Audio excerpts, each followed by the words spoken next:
एक सर्कुलर जारी करवाया 2019 में भूपेश सरकार में। उसमें फ्री होल्ड कराने के लिए 3 कैटेगरी रखी। एक में 102%, एक में 152% और एक में मात्र 2%। 2% की दर पर उन्हें वो जगह मिली थी, जबकि आम लोगों को 102% वो पट्टे की जगह की कीमत चुकानी पड़ती। कितने कलेक्टर आए होंगे, कितने कलेक्टर चले गए, लेकिन उसकी जमीन को छूने की किसी की हिम्मत क्यों नहीं हुई? यानी कि अपराध में वो सारे कलेक्टर भी शामिल हुए जिन्होंने जो है ना इसको रेगुलराइज किया। जो अवैध कारोबार है, भूमाफियाओं के साथ सांठ-गांठ का कारोबार है, भूमाफियाओं से पैसा वसूलने का कारोबार है, वो विवेक ढांड पर्दे के पीछे से अभी संजय शुक्ला के माध्यम से करवाता है, मिल बांट के खाते हैं। बड़े बड़े बागड़ बिल्लों के विरुद्ध अगर कार्रवाई नहीं होती, एक छोटी झोपड़ी जमींदोज कर दी जाती है, तो वहाँ विवेक ढांड को क्यों छोड़ा जाता है?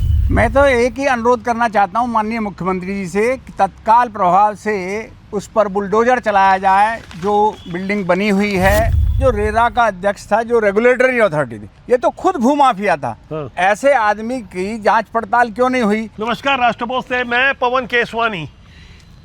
छत्तीसगढ़ के मुख्य सचिव रहे विवेक ढांड के बारे में हमने जो पिछले वीडियो में जानकारी दी थी, 300 करोड़ से ज़्यादा की संपत्तियों के बारे में जो हमने पड़ताल कर जो रिपोर्ट प्रस्तुत की थी, कुछ नए अपडेट के साथ हम ये समझने की कोशिश कर रहे हैं। जब छत्तीसगढ़ में भूपेश बघेल की सरकार थी तो उस कार्यकाल के दौरान जो गुल खिलाए थे विवेक ढांड ने, उसके बाद चुनाव के ठीक पहले 2 सितंबर 2023 को अमित शाह जब दीनदयाल ऑडिटोरियम में आते हैं और ये कहते हैं, आरोप पत्र दाखिल करते हुए, ये प्रस्तुत करते हुए, मीडिया की मौजूदगी में, मैं उस कार्यक्रम में था, उन्होंने साफ तौर पे ये बात कही थी कि हमारी सरकार बनेगी तो हम भ्रष्टाचारियों को उल्टा लटकाकर सीधे कर देंगे। तो जब हम शासन में आएंगे तब भ्रष्टाचार करने वालों को उल्टा लटकाकर सीधा करेंगे, तब बाहर आएंगे। उनका ये डायलॉग काफी चर्चित हुआ था। नारायण शर्मा जी मेरे साथ एक बार फिर है, वरिष्ठ पत्रकार है, विसिल ब्लोअर है, अंदर खाने की वो जानकारी जिसे जानना समझना आपको बहुत जरूरी है। कुछ नए अपडेट के साथ मुझे बताइए, विवेक ढांड ने क्या क्या गुल खिलाए थे और कौन कौन सी प्रॉपर्टी है वो 300 करोड़ की प्रॉपर्टी के अलावा? 300 करोड़ की प्रॉपर्टी के अलावा आप अंबुजा मॉल के पास जाएंगे, एक बहुत बड़ा नर्सरी बना रखा है। और इधर खमारडी साइड में जाएंगे तो हाउसिंग बोर्ड के पास 25,000 वर्ग फीट जमीन उसने ले रखी है। 25,000 वर्ग फीट। अच्छा। और बहुत सारे मतलब प्रोजेक्ट जितने भी हैं हाउसिंग बोर्ड के, जब संजय शुक्ला हाउसिंग बोर्ड का डायरेक्टर था तब हर प्रोजेक्ट के पास इन्होंने 25,000 50,000, शायद कमिश्नर थे मेरे ख्याल से। नहीं, डायरेक्टर था जी, डायरेक्टर था। अच्छा। तो हर जगह मतलब 25,000 50,000 2 एकड़ 4 एकड़ ऐसा हर जगह इन्होंने ज़मीनों को ख़रीदा है और ड्राइवरों के नाम भी खरीद लिया है। एक जैन परिवार है जो सीए है आपका सिविल लाइन में, उसके माध्यम से सारी ज़मीनों की हेरा फेरी विवेक ढांड करता रहा है। नारायण शर्मा जी ने जो जानकारी जुटाई है, जो साक्ष्य हमारे पास मिले हैं, जो आदेश करवाया है, जो आपने स्टे प्राप्त किया है, काफ़ी लंबी पड़ताल के बाद ये बड़ी जिम्मेदारी के साथ इस बात को आज स्वीकार भी कर रहे हैं, बता भी रहे हैं। और जितने भी आपने आरोप लगाए हैं उन आरोप के प्रमाण भी हैं। और जब अमित शाह खुद छत्तीसगढ़ आके कहते हैं कि हम भ्रष्टाचारियों को उल्टा लटकाकर सीधा करेंगे, तो यहाँ हमारी कोशिश होगी एक बार फिर से ईडी, इनकम टैक्स और सारे वो केंद्रीय जांच एजेंसियां एक्टिव हो जाए और उल्टा लटकाने के लिए विवेक ढांड के लिए कुछ ऐसी बेहतर पहल करे जो एक मिसाल प्रस्तुत हो। आपका क्या कहना है? वो 300 करोड़ की प्रॉपर्टी जो आपने सीज कराई है, कुछ उसमें नए अपडेट्स आए हुए हैं? अभी हमने मुख्यमंत्री को, गृह मंत्री को, राज्य आर्थिक अपराध अन्वेषण ब्यूरो में सभी जगह शिकायत दी है कि इसकी जांच की जाए और इसका जो पट्टा है, रजिस्ट्री जो हुई है, उसको निरस्त किया जाए और संपत्ति को राजसात किया जाए।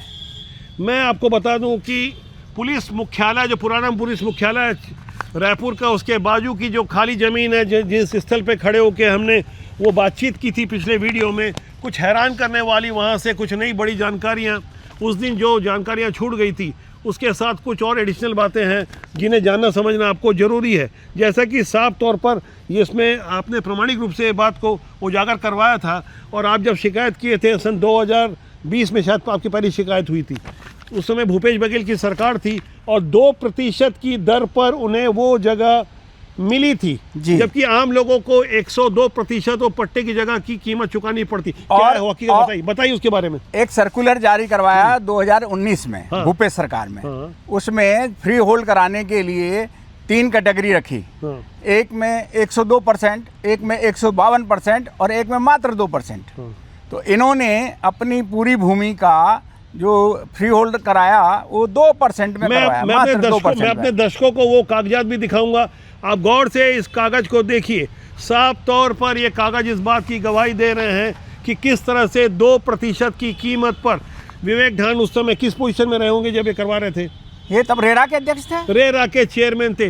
रेरा यानी वो एक अथॉरिटी होती है जो तमाम अवैध बिल्डर के विरुद्ध तमाम ग्राहकों के लिए एक मंच होती है, जहाँ पे सही रास्ते पर लाने के लिए नियंत्रक बॉडी के रूप में काम करती है। अब आप अनुमान लगा सकते हैं, जो लंबी चौड़ी सरकारी संपत्तियां, जो अवैध संपत्तियों के लिए कोई पुराना नौकरशाह इस तरह से कोई अपराध में संलिप्त रहा हो, जिसके विरुद्ध प्रमाणिक साक्ष्य मिले हो, जिसकी प्रॉपर्टी को तहसील राजस्व मंडल ने साफ तौर पर उस पर रोक लगा दी हो, कुल मिला के ऐसे जब प्रमाण आते हैं तो वहाँ से क्या संदेश निकल कर आता है और कैसे आप देख पा रहे हैं ये विवेक ढांड की इस करतूत को लेकर।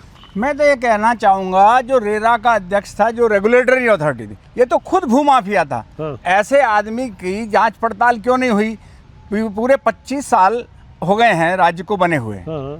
पहले से भी जमीन है, लेकिन कितने कलेक्टर आए होंगे, कितने कलेक्टर चले गए, लेकिन उसकी जमीन को छूने की किसी की हिम्मत क्यों नहीं हुई?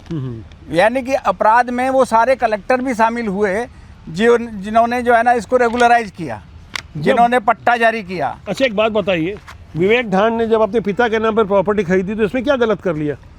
अरे पिता के नाम पे खरीदी बता रहे हैं और 1,23,000 रुपये में बोले रजिस्ट्री करवाई हमने। हाँ। तो फिर रजिस्ट्री के बाद नजूल का पट्टा 1992 में लेने की क्या जरूरत आ गई?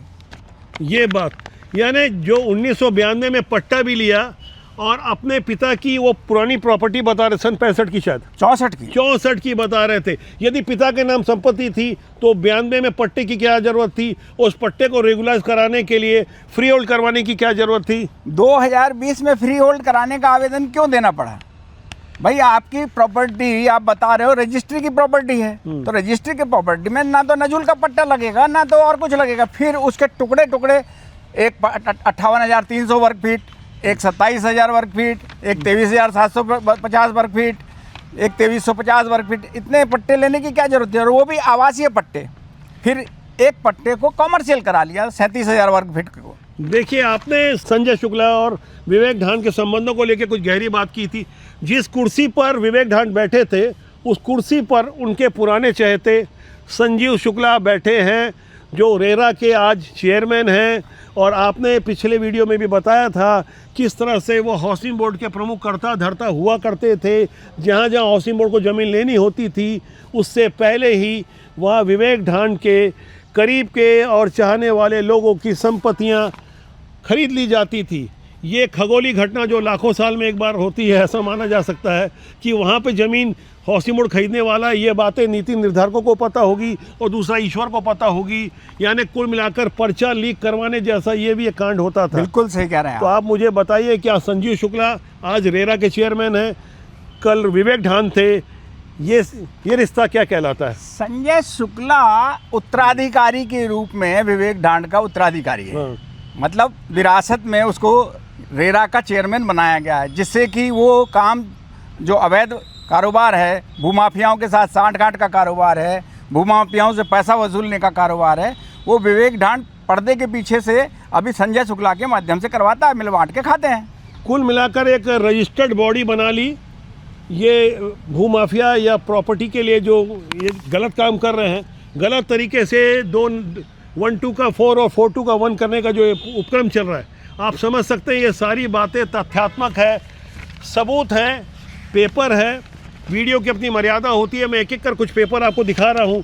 जहाँ जहाँ आपने संघर्ष किया, जहाँ जहाँ आपने कोशिश की, एक बार संक्षेप में बता दीजिए।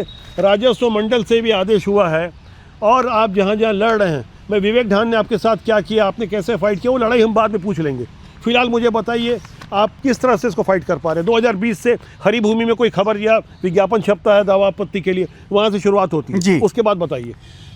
हमने हरिभूमि में दाव आपत्ति के लिए जो है इश्तिहार छपा, वो पढ़ा, क्योंकि हमारी नॉलेज में था कि ये ज़मीन जो है नजुल की है और इस नजुल की ज़मीन को ये अब फ्री होल्ड कराने की कोशिश कर रहा है। राजकुमारी ढांड, विवेक ढांड ही करा रहा था उस समय। राजकुमारी ढांड तो मर चुकी थी, उनकी माता जी, उनके पिताजी भी मर चुके थे, हाँ। है ना। उनकी बहनों से उन्होंने वो ले लिया सब पावर ऑफ अटर्नी। आपने दशकों पत्रकारिता को दिए। आप बताइए कि ये विवेक ढांड जैसे लोग आपके जीवन में कई बार आपने देखे होंगे, आखिर इस तरह का व्यक्ति तो आपने नहीं देखा होगा। इतनी अथाह संपत्ति पुराने कोई जमींदारों के पास या राजा महाराजा के पास हुआ करती होगी। अभी जो जमीनों की आप आकुल संपदा बता रहे हैं, शायद वो 1000-2000 करोड़ के भी शायद ऊपर होंगे, उससे ज़्यादा ही होगी, उससे ज़्यादा होंगे, 1000-2000 करोड़ से ज़्यादा ही होगी। आपका ओपिनियन क्या है कि क्या करेंगे इस प्रॉपर्टी को? क्या करेंगे? प्रॉपर्टी तो जो ये वाली प्रॉपर्टी है ऊपर लेके जाएंगे? नहीं, ऊपर तो कोई भी नहीं लेके गया आज तक। हाँ। लेकिन जो अभी ये नजूल वाली प्रॉपर्टी है, ये तो रात सात हो जाएगी, निरस्त हो जाएंगे इसकी सारी रजिस्ट्री वगैरह। ICICI बैंक है वहाँ पे, बड़े बड़े बैंक, और वो उसके किराया तो मिल रहा है आज, लाखों किराया वसूल कर रहा है ये तो। लेकिन वो भी जो है ना, सरकार को रिकवर करना होगा, क्योंकि सरकार की प्रॉपर्टी पे वो किराया वसूल कर रहा है। आप कहना चाहेंगे कि हाँ। अमित शाह जी उल्टा लटका के सीधा कीजिए इनको? हाँ बिल्कुल, अमित शाह जी से हम तो निवेदन करना चाहते हैं कि ऐसे लोगों को जितना जल्दी से जल्दी, आपका 2.5 साल होने जा रहा है छत्तीसगढ़ में सरकार बने हुए, लेकिन विवेक ढांड के खिलाफ अभी कोई ठोस कार्रवाई नहीं हुई।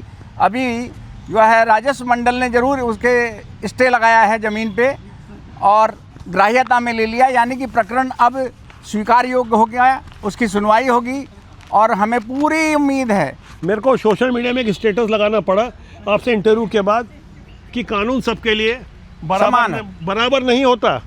मैंने ये लगाया था क्योंकि मुझे एक बात समझ में आ गई, विवेक ढांड जैसे बड़े बड़े बागड़ बिल्लों के विरुद्ध अगर कार्रवाई नहीं होती, एक छोटी झोपड़ी जमींदोज कर दी जाती है, तो वहाँ विवेक ढांड को क्यों छोड़ा जाता है? कानून जब तक ऐसे बागड़ बिल्लों को उल्टा लटकाकर सीधा नहीं करता, तब तक कानून के प्रति श्रद्धा और विश्वास के भाव कहीं ना कहीं कमज़ोर होते रहेंगे। कानून सबके लिए बराबर होना चाहिए। एक संदेश है नीति निर्धारकों को, एक संदेश है जो छत्तीसगढ़ की संस्कृति को समझते हैं, एक संदेश है ऐसे लोगों के लिए जो बात बात में छोटे छोटे आंदोलन करते हैं, छोटे छोटे मुद्दों को लेकर उसे अपने व्यक्तिगत अहम का मुद्दा बना लेते हैं। वहाँ विवेक ढांड जैसे लोग सरकारी संपत्ति का इस तरह से दोहन करते हैं, पद का दुरुपयोग करते हैं, तो वहाँ से हमें संदेश देना पड़ता है। आप दर्शकों कुछ कहना चाहेंगे? आपकी इस लड़ाई में हम भी हम कदम है, बताइए आप क्या कहना चाहते हैं? मैं तो एक ही अनुरोध करना चाहता हूँ माननीय मुख्यमंत्री जी से कि तत्काल प्रभाव से उस पर बुलडोज़र चलाया जाए। जो बिल्डिंग बनी हुई है, हमारे हिसाब से वो बिल्डिंग अवैध निर्माण है और अवैध निर्माण पर जितना जल्दी से जल्दी कार्रवाई होगी, पूरे प्रदेश में एक संदेश जाएगा कि कोई भी कानून से बड़ा नहीं है। अच्छा, जाते जाते एक प्रश्न और पूछूं मैं, एक बात जो हमारे दर्शक भी जानना चाहते थे, कोई नजूल की ज़मीन एक ही परिवार को कैसे आजू बाजू एक लंबा भूभाग शहर के बीचों बीच दिया भी जा सकता है?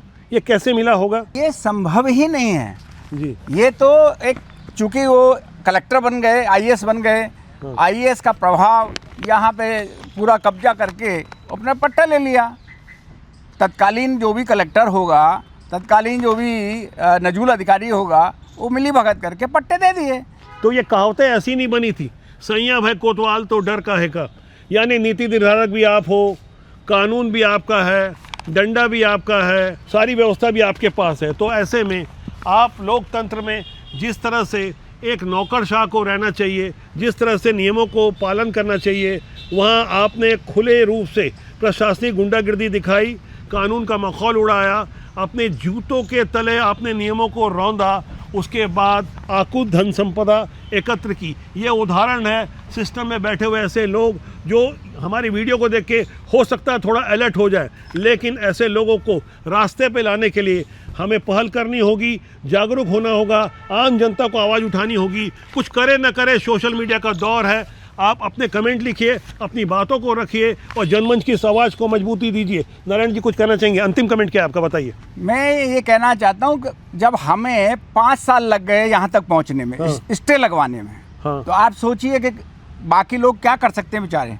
जबकि हम पत्रकार हैं, जानकार हैं, कानून के बारे में भी थोड़ा समझते हैं, तब ये स्थिति है कि 5 साल हमको स्टे लगवाने में लग गए। देर है अंधेर नहीं है। मैं अभी भी मैं कहता हूँ ठीक है हमारे सिस्टम में लोप है, पर हम आशावादी दृष्टिकोण से कुछ बेहतर सोचते हैं। हर अंधेरी रात के बाद एक सुनहरी सुबह आती है, कोशिश रहेगी, हम कामयाब होंगे। नारायण जी आपका बहुत बहुत धन्यवाद।